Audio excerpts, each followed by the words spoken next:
Alright, welcome back everybody. Today we have a great video for you. Not only are we ranking the best gods in Ability Arena for a tier list, we also have a great guest joining me.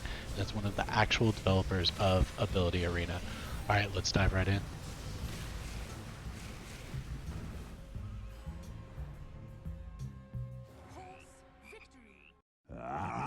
Fresh meat! Alright, well let's start then. Does that sound good? Was that like a good...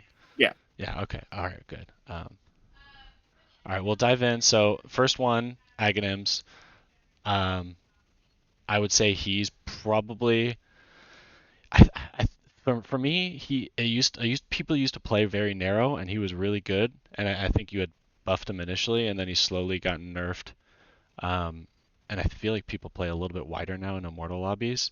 So I feel like to me he used to be S tier, but I would put him at like A or B tier at this moment. Yeah, the shop level 2 strat with Aghanim got nerfed, but I would put him in A tier. He's always good. Like, even if you're not playing narrow, he's still just good. Mm-hmm.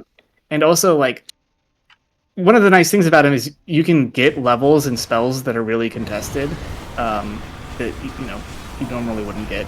So you can get like that third level in Blood Rage for Essence Shift or something. Yeah, It's really nice. Or like, yeah, you're going after double edge, or I would say like one of the spells that's usually contested is like sidekick, and it's like if you can get sidekick, which to me gets contested a lot, it's or something like that, it's helpful. So I'll agree with A tier. So on to Alchemist. We kind of talked about before, where very lobby dependent, and you had kind of said, you feel that if mastered the proper way, he's kind of a unique thing, where he could be, you're saying, at like S tier or just in his own kind of category. Yeah, I mean, the main problem with Alchemist is that you're going to be going 8th place a lot of the time, pretty much no matter what. He's by far the best god if you're the best player in the lobby, because your interest just gets out of control and you get 20 Gapins and you automatically win. But even if you're in a competitive lobby, if you're playing Alchemist right and you're going for early game combos that people don't normally go for, and you're able to sit on your interest, I mean, he can get out of hand. He can be really strong. But yeah, I'd say he's almost uncategorizable into tiers because it's so situational, dependent on like your skill level and the skill level of other players in the lobby. Here's what I'll do. Like you said, I'll put the Alchemist one, or maybe I didn't do it right. It did its own thing. All right, I'll delete these ones.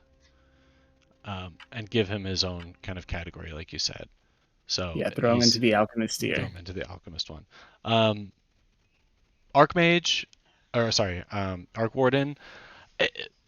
To me, C or B tier. I guess the difference is what makes him an advantage over, like, let's say Ogre, like that you would want the double spell with. Yeah, so I've seen a regular Zen use Arc Warden to pretty good effect, to the extent that he was able to win the tournament like twice with it. But also, I don't really play Arc Warden, so I can't really tell you. I mean, he was doing stuff like abusing the Timbersaw ultimate and stuff. Okay, yeah. I mean, really good ultimate for sure. And I think you kind of nerfed it a little bit with mana, but still, to me, that's one of like the best spells in the game, I think. So I could see that, where that's just like a lot of good pure damage that he's dealing out. Yeah, to me, I don't play him too often, so I would put him more like B tier. But that's interesting that, yeah, a two-time tournament winner is gonna launch him with. Do you think B tier is kind of pretty solid? I think B tier is good. I think we might be underrating him, but yeah, I think B tier is reasonable. You really, like you said, you don't see him a lot, except for there's very much players that like to play him, and I've seen them spam him a lot, even in Immortal lobbies, so it's not unusual.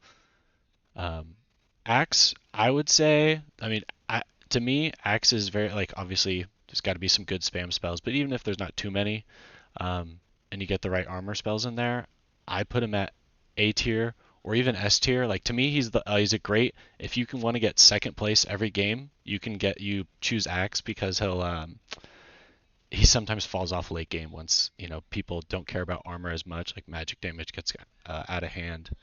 But I could see him easily being A tier. I don't know if you disagree on that. Yeah, Axe is a weird one. Not a god I've played a lot personally. Not a god a lot of people play. One of the least played gods. You can do some interesting stuff. Like I like the fact that this is the one god that like you actually can level viscous nasal goo on, Hmm. and kind of get value from that. So that's cool. Um, he's fine. I definitely wouldn't put him in S tier. Yeah, For sure, would not put him in S tier. I've never seen it like a dominant axe player or anything. true, I true. I would personally just throw him in B tier. I think he's good. I think he's fine. I'm never like sad to be playing axe, Hmm. but I'm never like okay, I'm going to roll this lobby with him Yeah, either. it's true. It's true. Compared to there are some that you can just spam every single game and obviously the right spells in place, but um, to me, there are definitely some times where I'm just like, oh, I can. You can go like 23 and 2 with axe, and it's just because that early game and armor is just so good early game, and then it gives you time to maybe be a little greedy, and then you can run the late game. And that's kind of how I play them. Um, and then one guy that I don't play a lot would be Bath Time. So to me, I've seen people successful with him, and I know it's like an economy guide you could kind of play anytime. But to me, he's kind of just a middle of the pack B tier kind of god. Yeah, very strange god. Not a lot of people play him, but he's also there are a lot of unique interactions to him that people don't know about. Hmm. Like, if you go for a spell that has stacks, and you can like start getting those stacks online early because you're hitting that fast super. Hmm. Um, that's a good way to abuse him.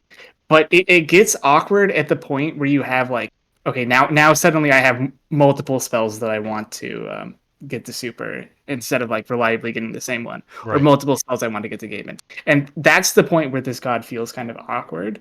Um, Underutilized. I haven't seen anybody really be able to abuse him.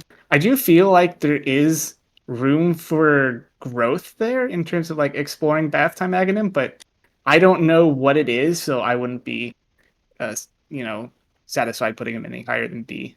Okay. Yeah. I to me he's kind of C tier, but like I said, I don't play him as much, so I'll kind of just say middle of the pack. Um, Bloodseeker, I would say to me is what a lot of new players pick. Um, he can be great, like but man, you face some stuns, you face a break if you don't have, let's say you don't get Gaben like rage or something like that, or if there's stuns, if there's so many counters to this hero or to this god that I feel like C tier is like a good, like I just don't think he's a great pick.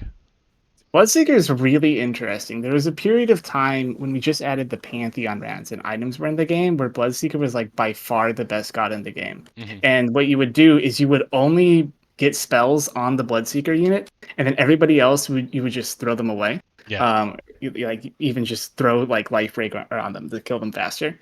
And then you could get like Essence Shift to get a bunch of Essence Shift stacks, and then Rage for the perma rage, and then maybe something like Kraken Shell or Uproar to dispel um, any debuffs that are on you. Right. Right. And you can still do that build. The problem is that the late game builds nowadays uh, beat that. So you have to be doing something else on top of your Bloodseeker. You Yeah. can do something where like you're playing for the Bloodseeker unit in the early game and the mid game, and it's going to be basically the best thing you can do. Like if you just build around your Bloodseeker unit, you're going to win every round until round 20. Um, but you also have to be like thinking to the future and finding something. And I haven't been able to figure out exactly how to close that gap consistently. But I Yeah. do think Yeah. I do think it's there. I think that with a bit more experimentation, he could potentially be very strong. I would put him in B tier personally. I think Okay. he's good. I Yeah. think he's a unique play style, and the way a lot of people play him is they just like throw it on their carry unit and hope to get some buffs. That's not how you do it. You have to play around it like completely. Yeah. Um, I totally agree about the like having a couple suicide units or units maybe with like one spell and then they're a melee and they just walk in and die. Usually how I do it is I'll play like one front line tanky unit to kind of keep the gap, any gap closure that will happen on your Bloodseeker to kind of keep him away. So you have somebody to protect Bloodseeker so he can do what he wants to do. Otherwise, yeah, like you said, you're gonna try to 4v1 and you can only do that so long. So, Yeah, I'd like to have a secondary buff guy that has like Sidekick, Heavenly Grace, hmm Lunar Blessing, a bunch of spells like maybe even Blood Rage or Bloodlust when you get them to super. A yeah, bunch of spells that, like, this guy is your secondary carry, he's your secondary tank, but also he's buffing your Bloodseeker unit. So if he dies, your Bloodseeker's still strong. yeah, that's a good point. Yeah. Oh, we'll do B tier. All right, boneless. This is I feel like we have so many people that play shop 2 that is boneless. Like I don't know how boneless or uh is as useful. To me, another god that I don't play too much, but um man, if the right spells are in place where you can play like to me like Spike Carapace up front because you need some sort of you're not going to get your Ravage or anything like that, but something up front to tank some damage. But there is a lot of good non-ultimate spells. I guess another B tier kind of hero. We haven't seen any C tiers just yet, but um, not one that I'm too familiar with. Boneless, more like belongs in the trash. I There think you this go. god is terrible. But the reason he's terrible is because you're not getting borrowed time or false promise. If there is no borrowed time or false promise in the lobby, bonus becomes a lot better because now you're building tanks the same way as everybody else. hmm But missing those abilities and then not having like a normal god power on top to compensate, which is what you're normally getting in shop level 2 strategies, Right. is so bad. If you are able to like live long enough, you do get like a bunch of Gapins, and you can kind of come online in the late game. But like very frequently, this god is like kind of strong in the early game, and then terrible in the mid game, Is and it? then often bad in the late Do game you too. max shop on this one too, or is it kind of up to how you're doing? Yeah, so I don't really know. I've tried just doing like a couple levels in the shop hmm leveling. Like the number one thing you want to do on boneless Aghanim is not roll your shop. Like that is where your money is coming from. Is you're saving money from rerolls, um, to buy more spells. hmm So that's something you should be careful about. But other than that, yeah, I don't know. I think that leveling your shop to max on boneless is kind of a bait because I feel like at some point um, you've spent too much money. Like there's so many spells that you want to be buying in each shop, most likely that like upgrading your shop aggressively is actually not very efficient. Yeah, unless you're having a just awesome early game, and even then, you should probably still just snowball. Um, yeah, I kind of agree on that. I've seen one guy that I played against named Bimu with boneless, and he had max shops. I was like, wait, is that how to play it? Am I doing it wrong? But maybe it was just he had a great game. His greed paid off. All right, so yeah, I think we'll put a C tier. Boomer I think is another one where it's kind of it's a a fun unique god, but I still don't think it really meets these. I would put him in C tier. I don't know about you. Yeah, so funny statistic about Boomer is that he's almost always consistently in like top 10 gods in terms of win rate because he's usually operating off a sample size of like 3. Yeah, just nobody wants to pick him. Nobody wants to play Boomer. Poor Boomer. I really like Boomer. I enjoy him. Okay. One thing a lot of people don't know is that the damage that your explosion does is the total damage that you've taken. So if you have borrowed time, you're still taking damage. You're just healing it instantly. hmm So same with False Promise. Like when you get killed by False Promise, you take all that damage at once. That damage is going into your Boomer explosion. Right. So there are some good interactions there that can get you some more value out of it, but yeah, it's not great. I Yeah, think C yeah, tier is the right yeah, place. yeah. I had like one game where I played really well, and I was in an immortal lobby, and I just had a bunch of like, I just backline jumped with a lot of like melee Yeah, yeah, guys, and yeah. it did what it needed to do. Yeah, Um, 5 melee is the way you want to boom. yeah, I think I had like one with like chakram, so they couldn't get out of the puddle, and it worked all right. Brew, I've probably only played like a couple times, and I think to me it's a middle of the pack. I don't I played more of the like storm styles to build fiery souls, and I think I just did it recently, and so that kind of worked, and I liked it because someone had a tanky front line, and I just like cycloned him, went after everybody else, and then came back and killed him. But I don't know if it's to me it doesn't seem like a god a lot of people pick. But I don't know about its win rate, whether it's too high. It seems like a solid middle of the pack B tier kind of god. Yeah. So Brewmaster, probably the god that we remade the most times before this game came out. We could not settle on a good design for Brewmaster, and I don't know if we ended up on a good one either. Like you said, I feel like he's strongest when he's running Fiery Soul because the Storm Panda can basically solo enable Fiery Soul by itself. Hmm. So you get away with not having to run a spell or just running Dragon Form or whatever. Um, the Fire Panda is also quite good early, and you can play around like doing fast shop level strats with it. Maybe do a sticky napalm build. Hmm. Um, one of my pocket builds is doing like a sticky napalm on Ember Spirit with the Brewmaster MLA. Uh, just get a billion different damage stacks there. Right. Right. But yeah, I'd say he's B tier. He's fine. You probably want to do the Fiery Soul stuff if you're running Brew. Yeah. Yeah. I think that's kind of the what most people do, as like you said, other than um, the fiery panda. But to me, it's like I'm curious about using the void panda for like a tank, but is that really using the god to its fullest? Um, yeah. Cave Johnson, I feel like used to be great, and to me is more bottom of the barrel now. I would put him at a C tier. Yeah, I'd agree with that. I don't play a lot of Cave. I hear I changed the way Universal Heroes work, so they get a bit of each buff, and I hear they're still terrible. So that's not great. Yeah.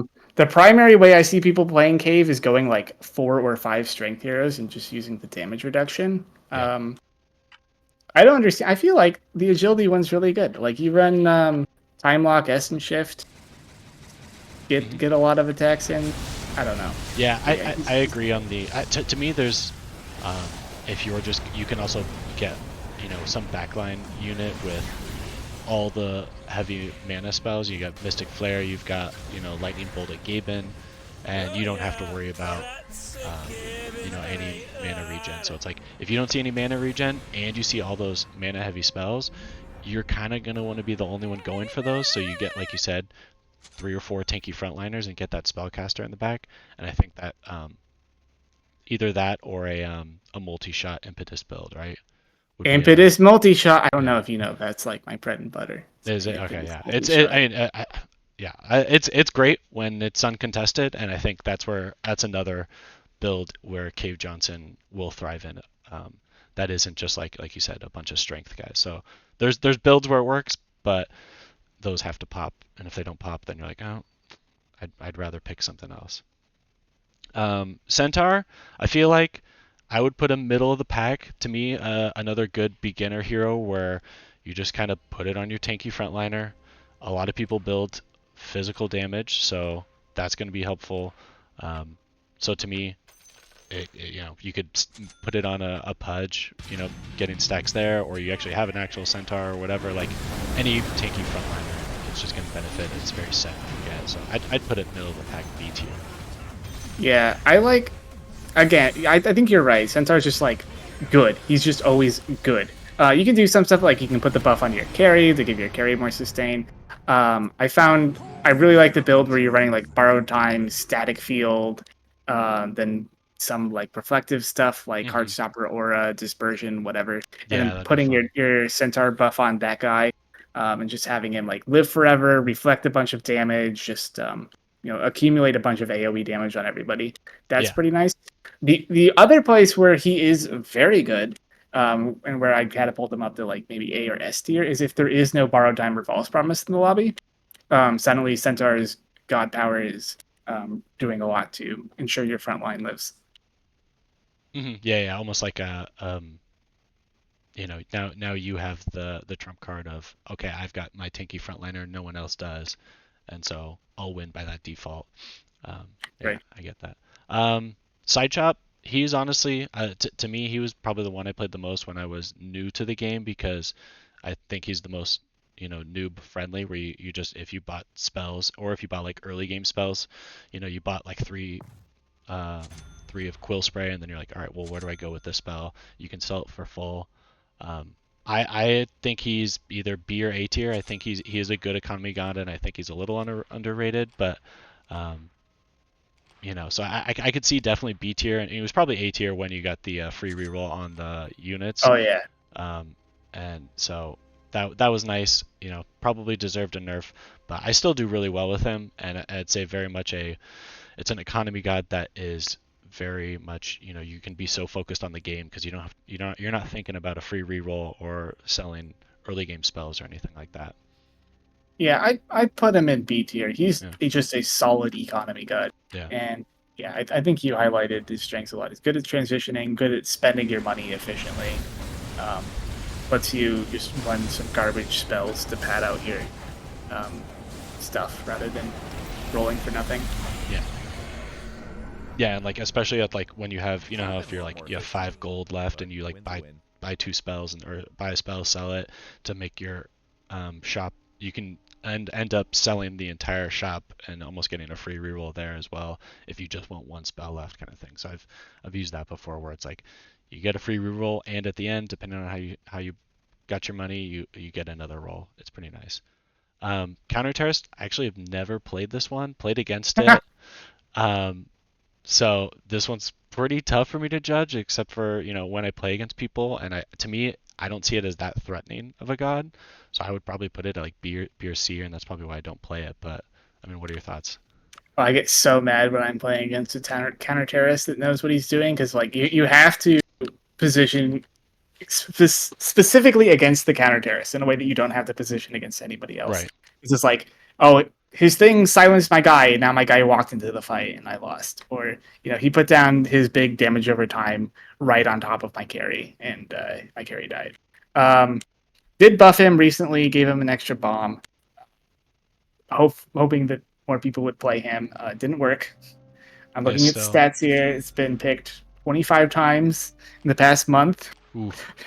for 1,300 plus MMR players. So Yeah, that's brutal. I mean, yeah. Again, it's because a lot of the, it's like Aghanim and A tier, or side shop. A lot of these guys that are just a little easier to play, and so the complexity will scare people away, I think.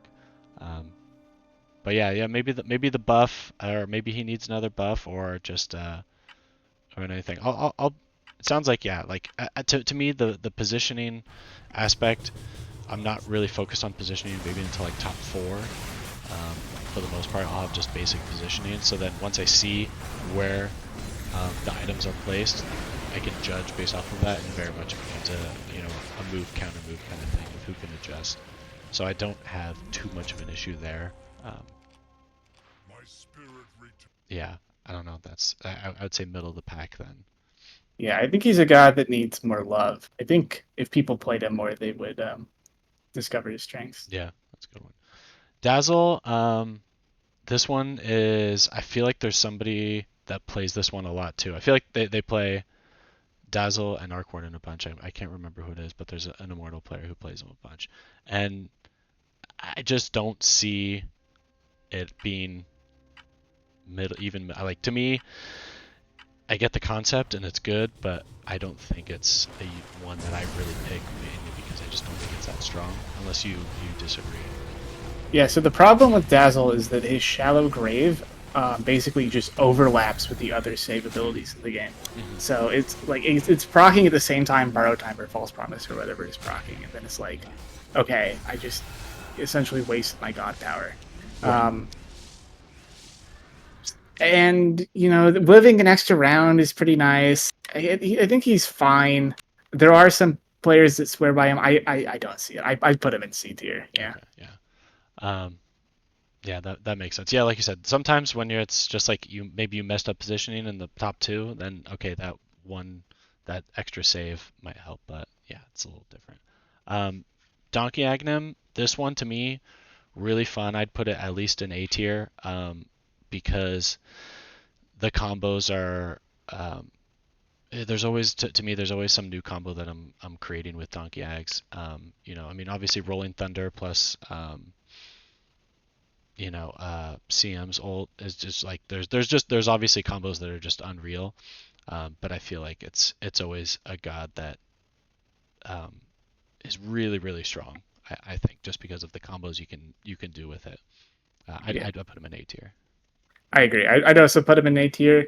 Really fun god, really strong god. The reason he's not going in S tier is the more expensive shop does really get him, and also the fact that you really do want to be buying a bunch of ultimates does kind of limit um, what kind of builds you're doing with him. Hmm. Um, so he's a little restricted in that way, but just really fun, really strong Yeah, god. yeah, especially with mana intensive spells too.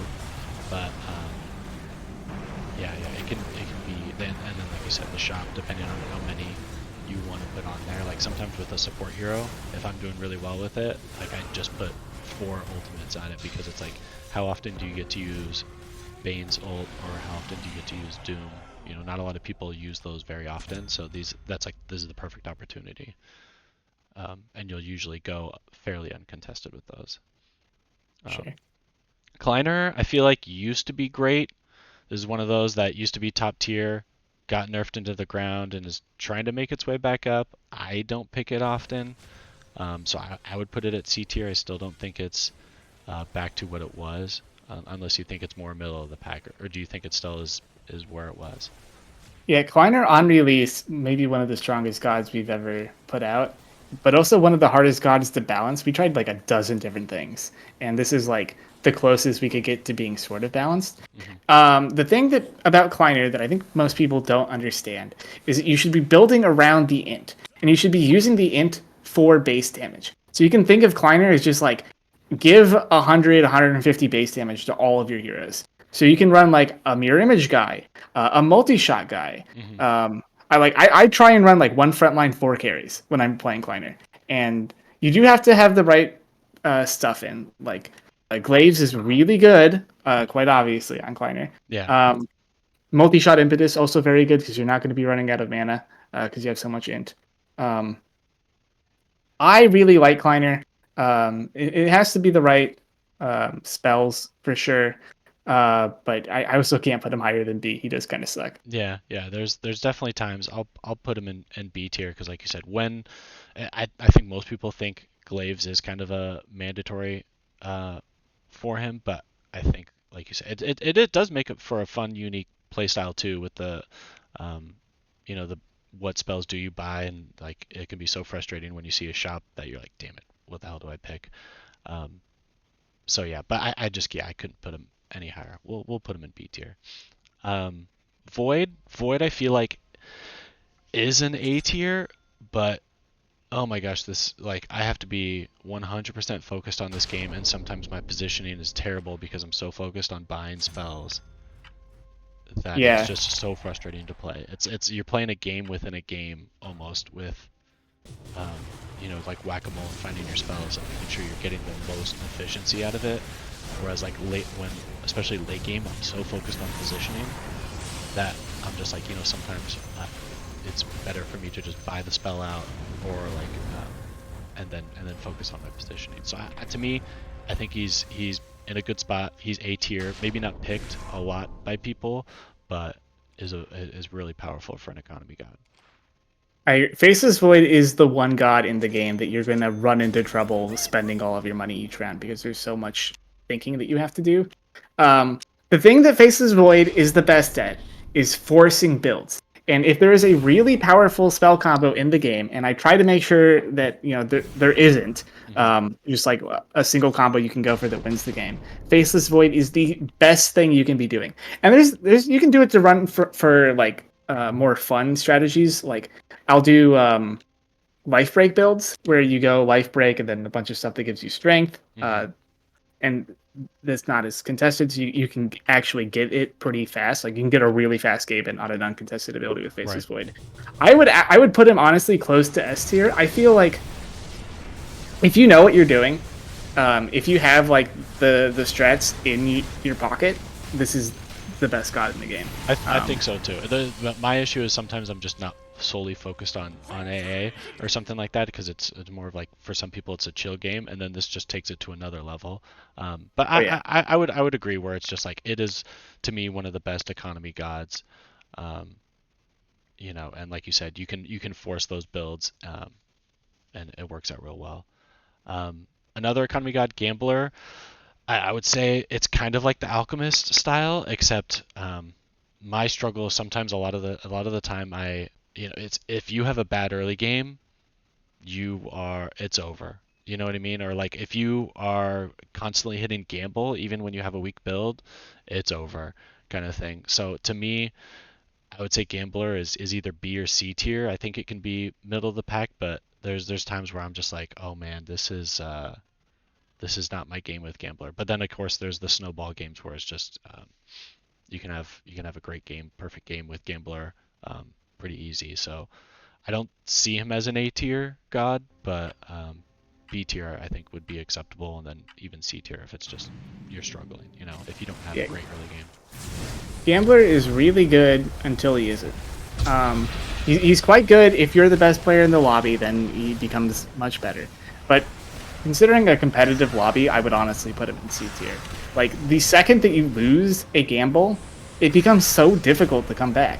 Because, Yeah. like, now, all of a sudden, I just lost, so I'm weaker than somebody, and I'm behind in gold.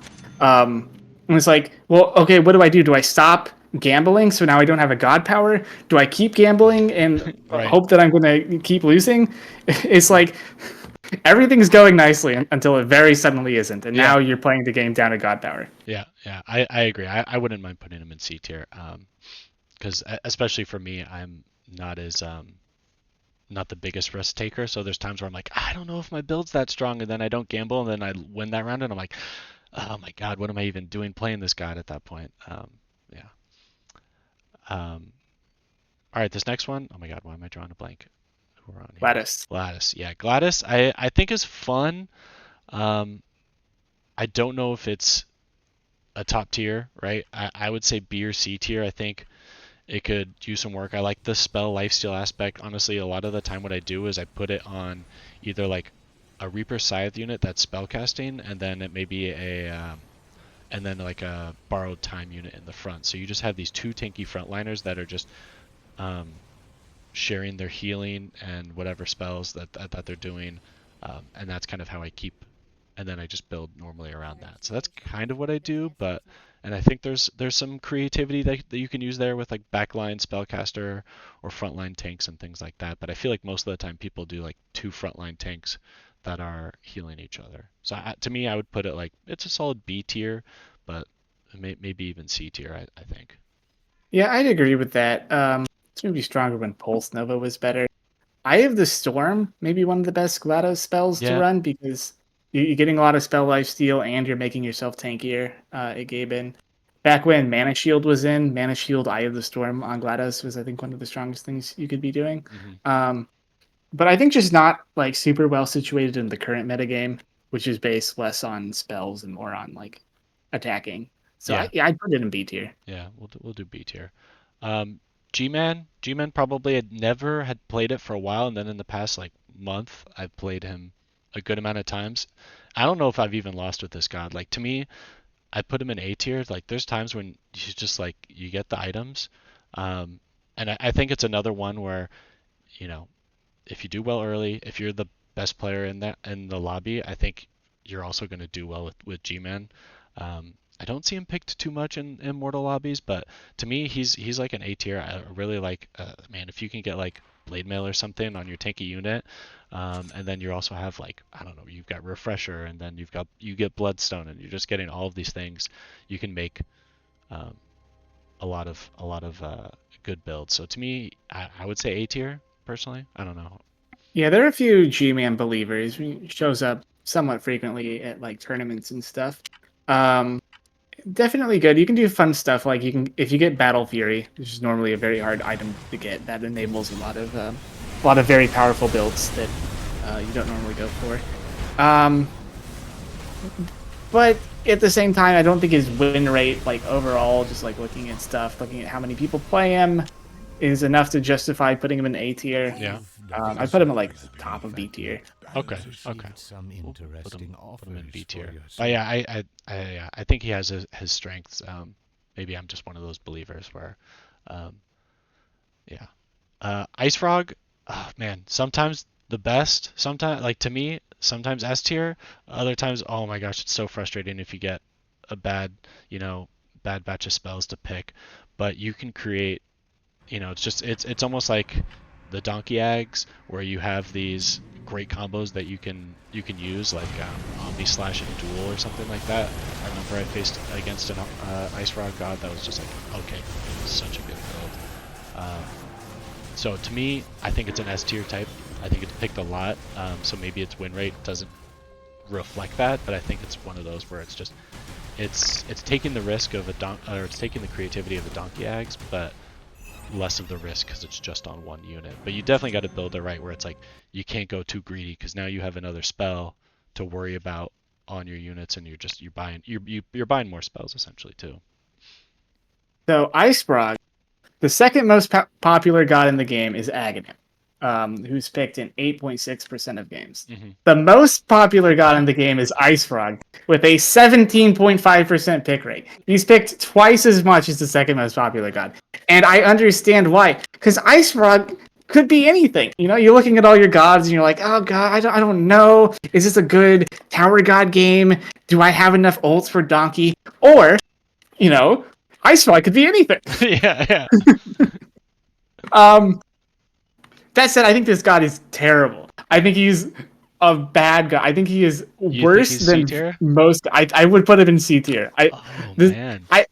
Nothing surprises me less than Ice Rock players losing. Yeah, yeah. Like, every time there's a competitive lobby, they're always on the bottom. It's so hard if you get a good ultimate, and specifically, I think it's mostly the ultimates are like the really broken ones, or if you're getting like something that doesn't exist in the lobby naturally. Like maybe you're getting attack speed in a lobby that doesn't have good attack speed, or maybe you're getting lifesteal or whatever. Yeah.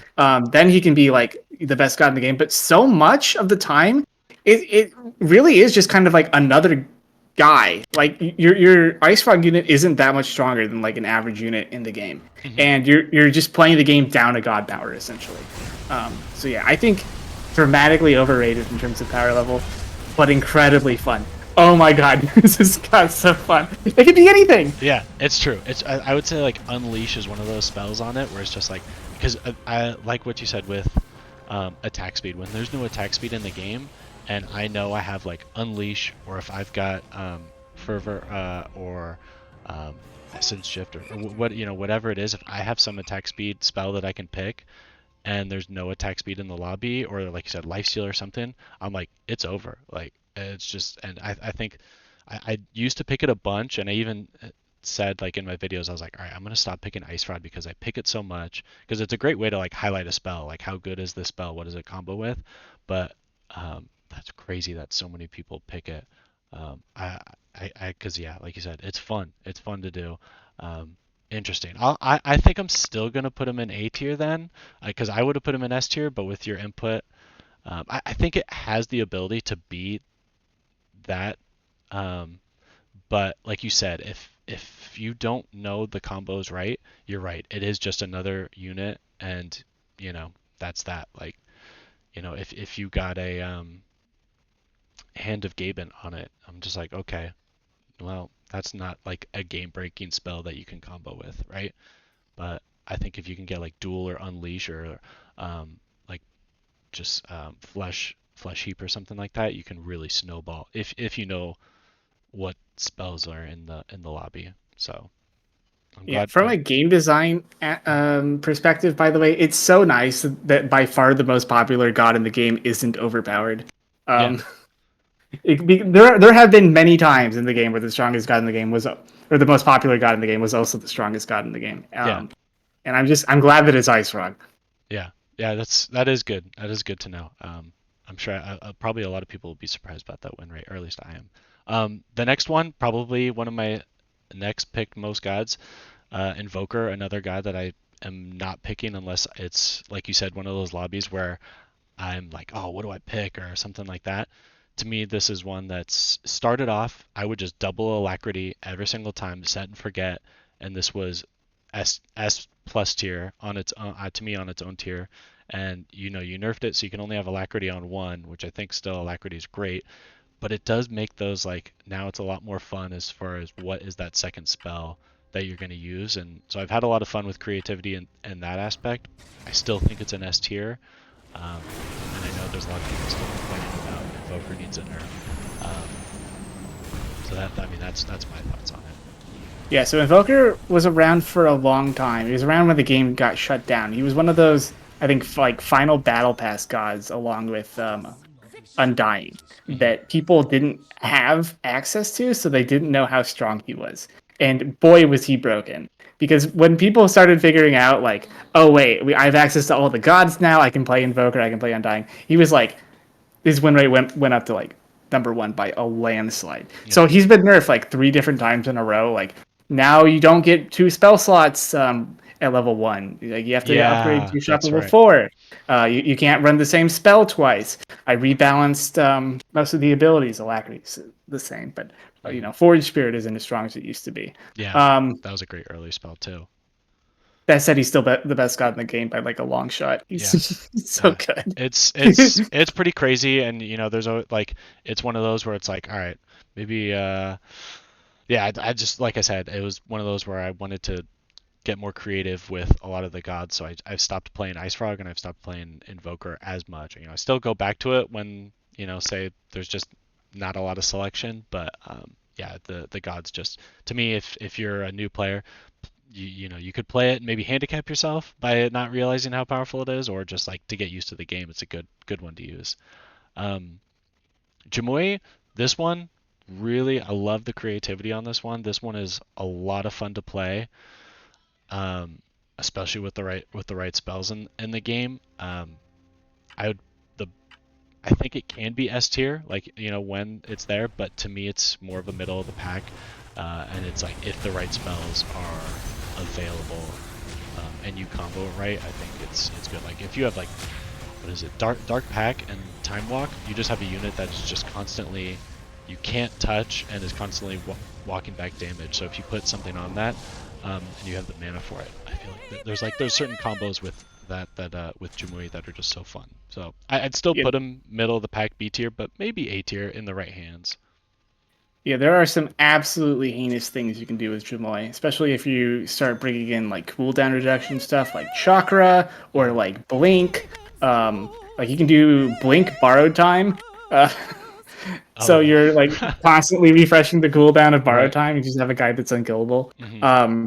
Absolutely heinous hero or god if you build around it. Which is why, unfortunately, we had to nerf the shit out of him. So he's Yeah. so fun. The way I like to play him, by the way, is not like going for these extreme like one guy, four Gabens, ultra kill thing. I like to spread out and just have like a bunch of guys that have stuns. Have Spike Carapace. Even I buy Borrowed Time and False Promise because when you level them up, their cooldowns go down, and now suddenly you are actually able to use them.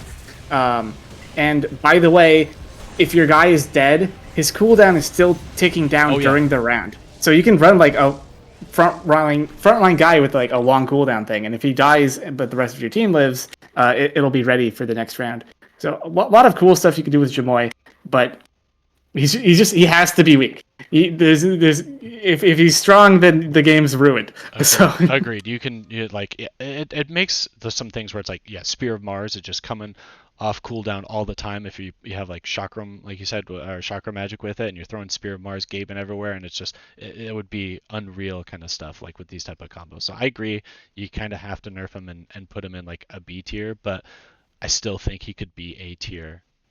Do you put him in B tier because of the nerfs or honestly, I put him in C tier. C I tier think just I because you love nerfed him. him so He's one bad? of my favorite gods, but yeah, he's not good.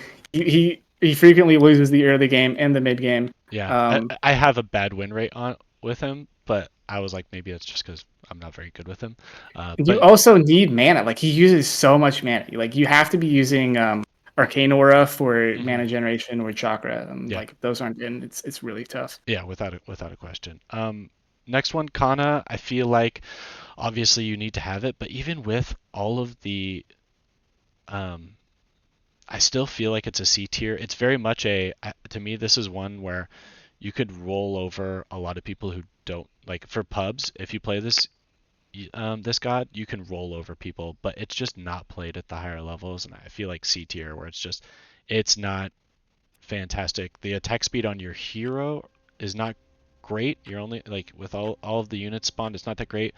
But on the summons, it'll work pretty well. You add it, you put it with tag team, or I can't remember what it's called anymore, but the where it's just like it buffs all of the damage that your summons are doing. Like you can create some really good summons build, but there's a lot of counters. Pulse Nova, counter Helix, things like that, where uh, and it has to be the right lobby. So I just think C tier. Yeah. Only thing I'll add to Kana is that the Skeleton King skeletons is by far the best summons ability you can get for her, Hmm. because you spawn 8 skeletons immediately, and when they respawn, that counts as another proc of her summons. So you're getting like 16 Yeah, stacks it's just from like that one ability. yeah. So you're like that's one of like the mandatory ones that has to be in there. Yeah, I totally agree, and I feel like wolves is great too, especially when you get it to super and it's just constantly spawning wolves. Like those And are the Chaotic Offering Infernal yeah, is yeah. also very good. Hmm. Hey, if you're liking this video, click right here for part 2. Don't forget to like, comment, and subscribe. Thanks.